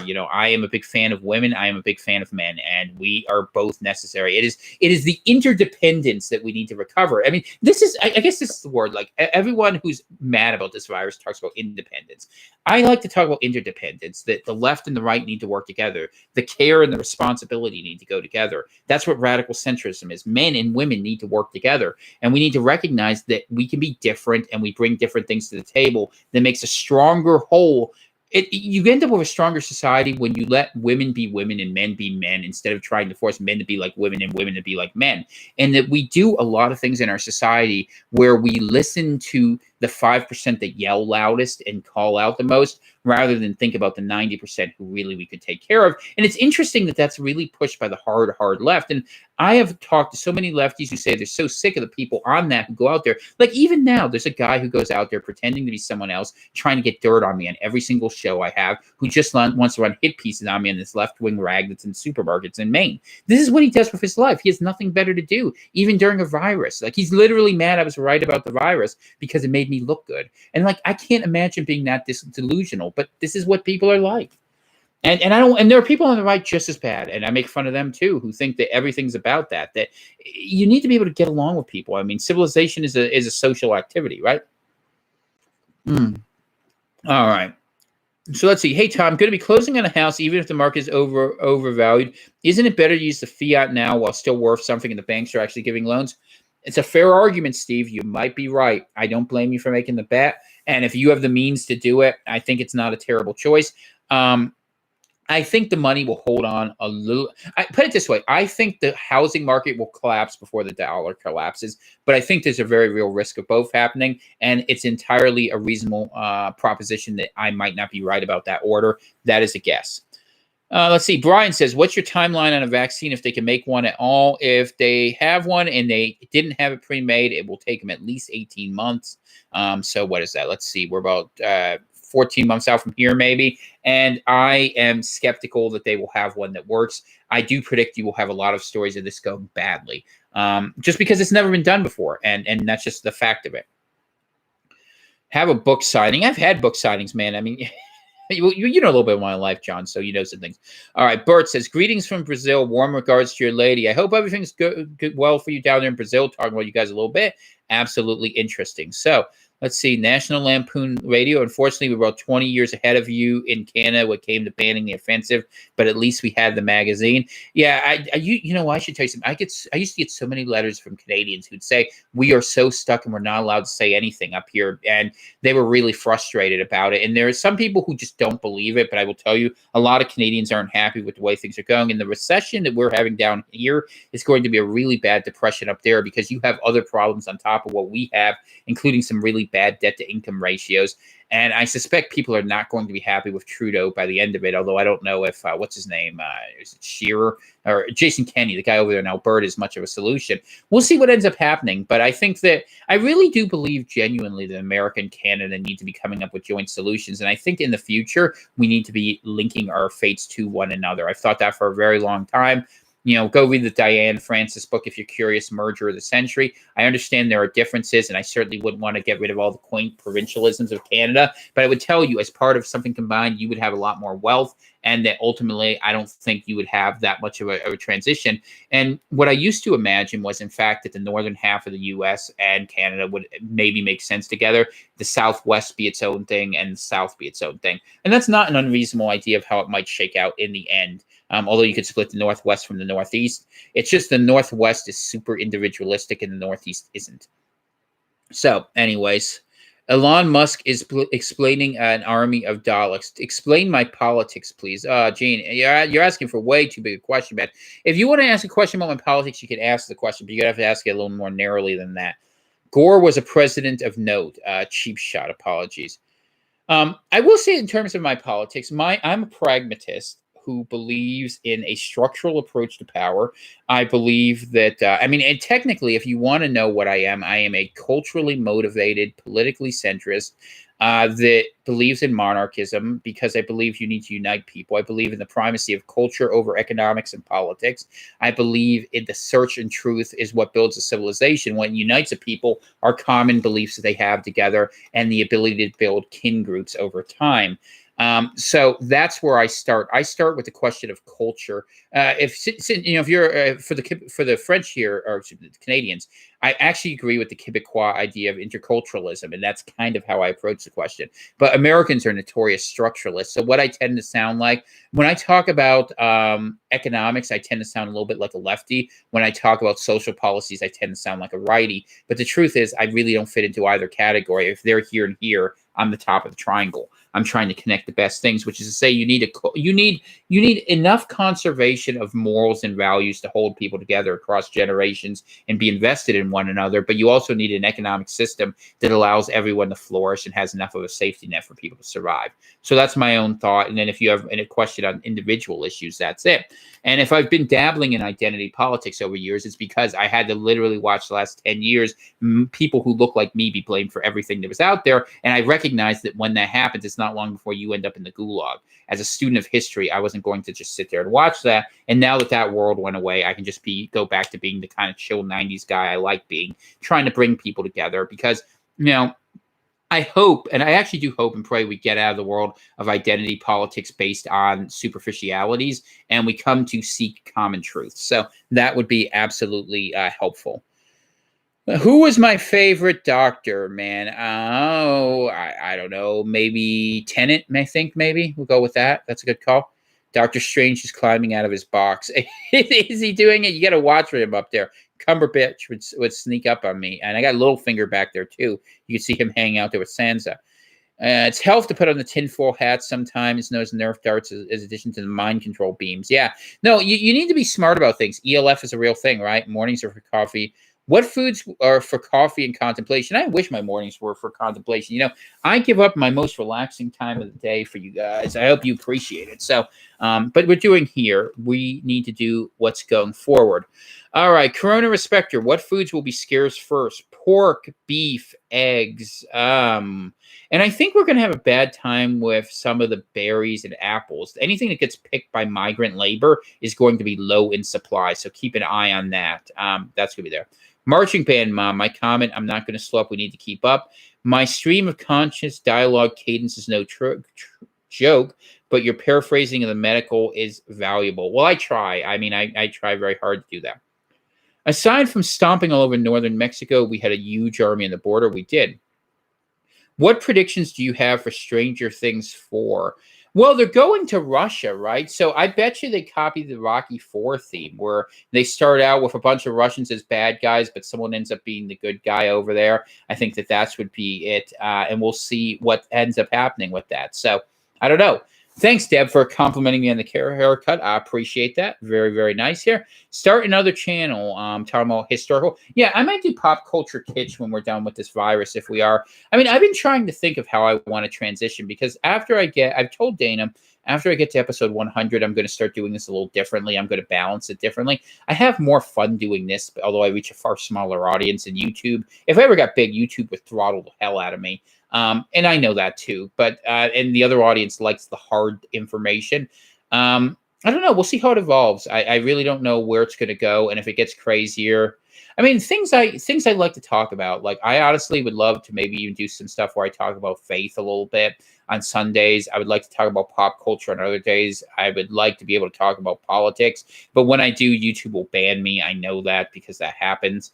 And so I try to keep more narrowly focused, but I have different ideas, and I'm fine. I like the interchange. I wish I could have a show where I talk to interesting people and bring them on, but I am so bad at the technology end of this. It's remarkable to me I even get this much to work. I really don't like doing it, and it really frustrates me. If I could, I would probably get a lot more done if I didn't have to do my own tech work, but I am just a guy living in a cabin making do as best I can, and until UBI comes along, I don't get to do what I want to do exactly. I have to do what's actually useful, and you guys find it useful, so that's okay. I mean, I don't know what to tell you anymore about what would actually be useful for this, because honestly, I mean, I can cover the virus and I can do that. And I've kind of given you the ability to predict what's out there. The rest of it's just kind of reporting on the lights as the fireworks go off. It's not as necessary, I don't think, but who knows, right?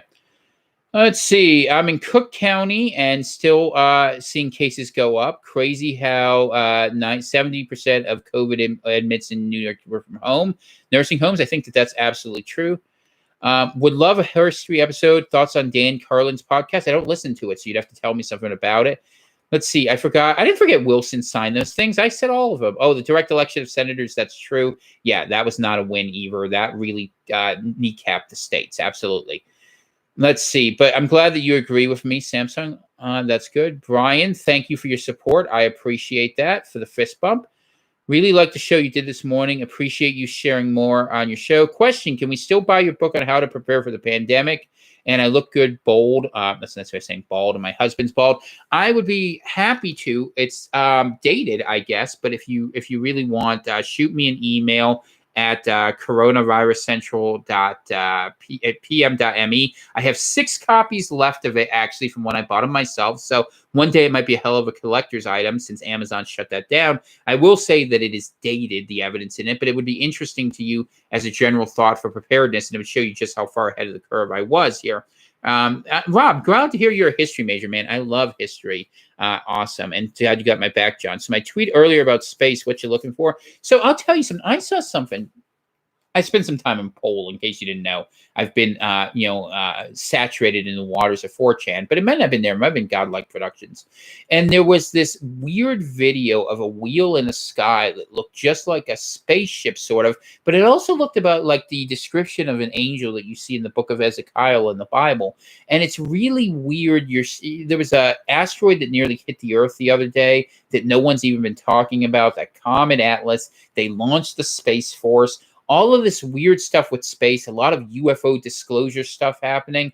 I mean, and I watched some of those shows. I watched Project Blue Book. I've studied Majestic 12, Project Stargate, all these things that are out there. And so I'm very curious about what is out there in the world beyond it, because there are people who have thought for many years that we never went to the moon because you get fried beyond the Van Allen belts, and that they said that Kubrick was killed because he actually was saying that the moon landing was fake, and you can see the funny shadows on it, and that what was it called? Project Half? I can't remember the names of these, but supposedly there's this conspiracy theory that's been out there forever called Project Half Dome, where they shot nukes up and they couldn't get it above a certain height. And so there's all this really weird stuff out there about space, so that you see stuff coming from space to us, theoretically, is really a curious thing, and a lot of things out there. Now, look, most of this is probably just hogwash. I mean, who the hell knows what really happens? But there's a lot of weird things, and I will say, things that sound crazy at first glance, when you learn more and more, and you begin to realize the rules of reality are a bit bendable, like the Matrix, I will tell you the most precious gift anyone has in this life is the ability of their consciousness to shape reality around them.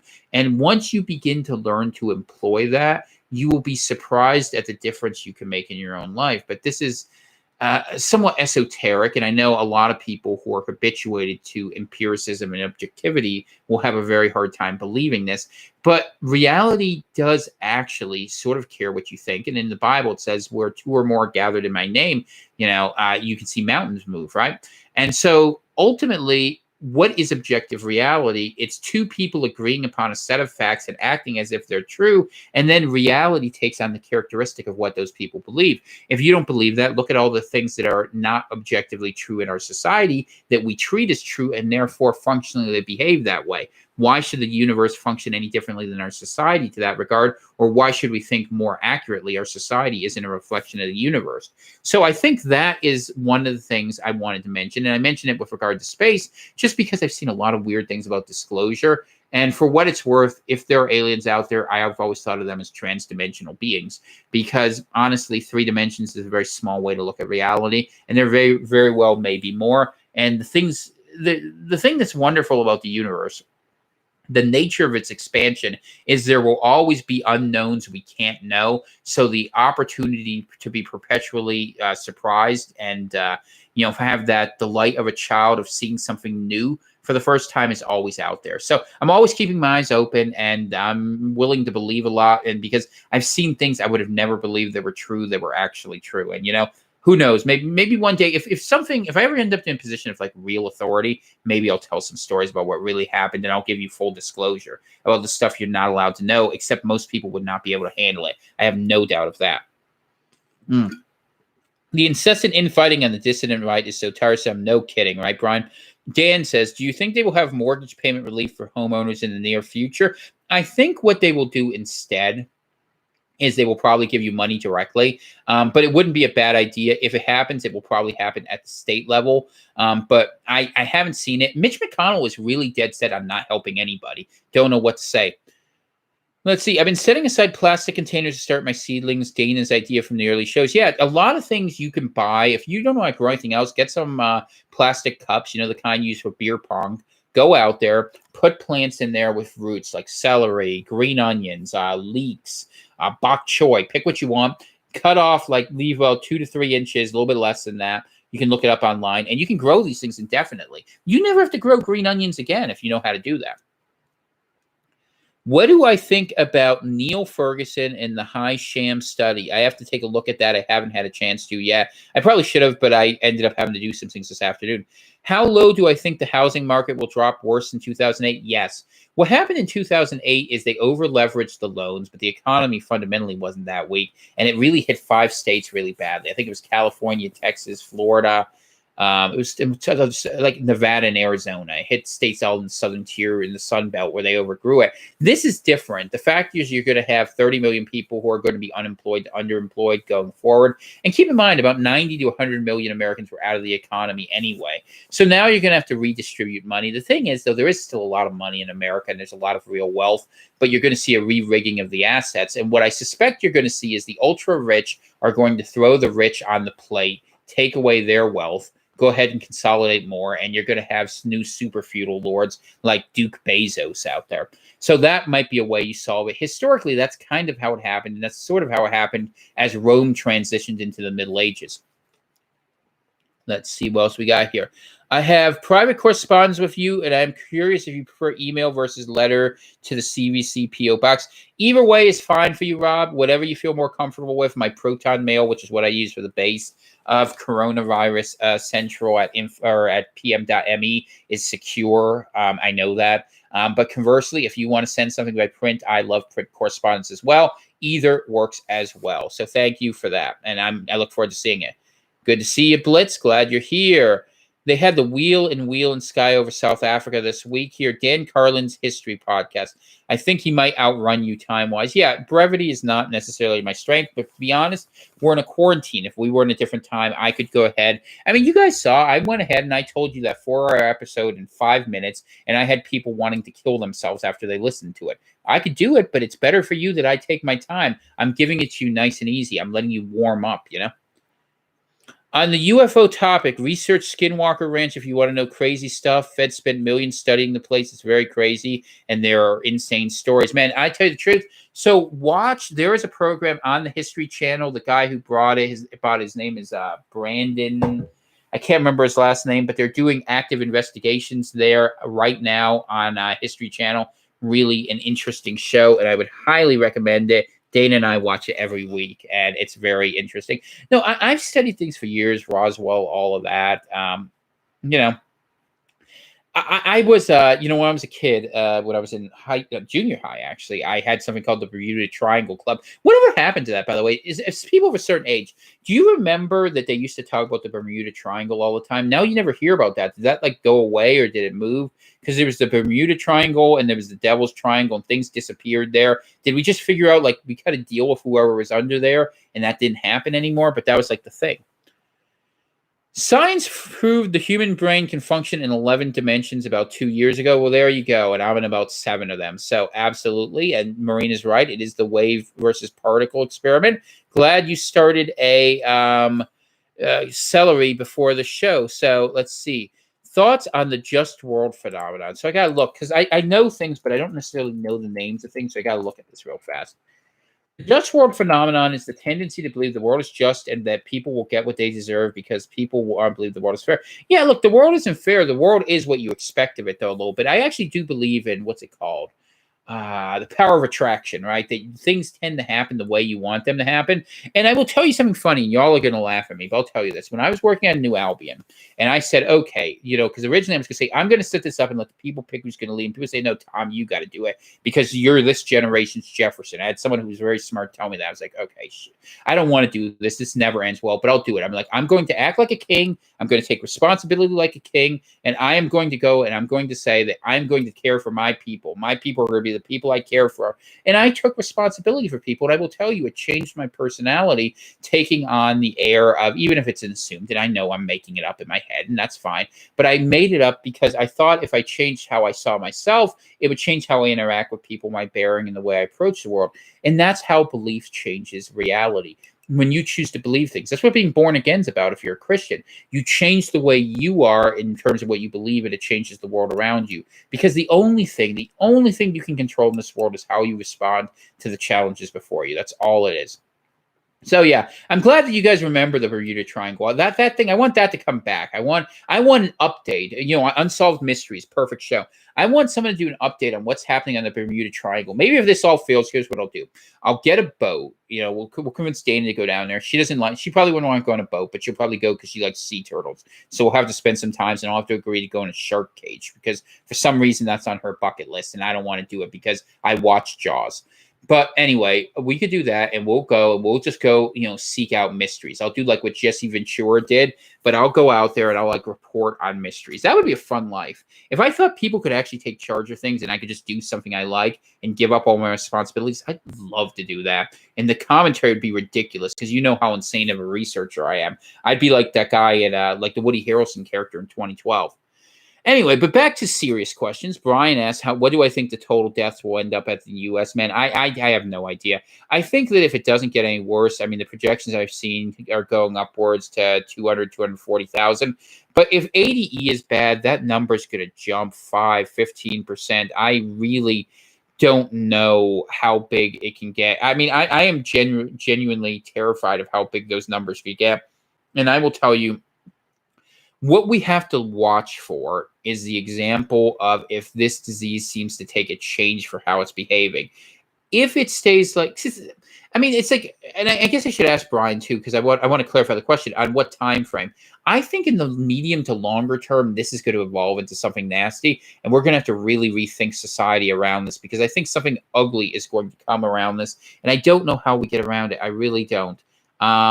So we'll figure out something, and I don't know what it will be, but that'll be out there. So assuming you guys have no more obscure historical questions for me, and I always appreciate them, and who knows, maybe I should do that. Ask Tom anything, ATA. But oh yeah, no, you got never forget Murray, John. You do not forget Murray. Murray's the boss of the whole crew. Don't kid yourself.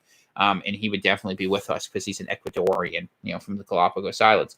Anyway, so I will say to you guys all, let's say a quick prayer. I always do that at the end of the show. So, Heavenly Father, we pray this evening for health, for safety, for the ability to have greater wisdom and greater knowledge, and that hopefully the wisdom that we share will all bring us to greater understanding. Who can be upset about that? In Jesus' name, I pray that. Amen. So Sarah asked, devil's advocate, could this not mutate in a way to make it go away like the Spanish flu? It absolutely could, but I would remind you that before, the first wave of Spanish flu was not that bad.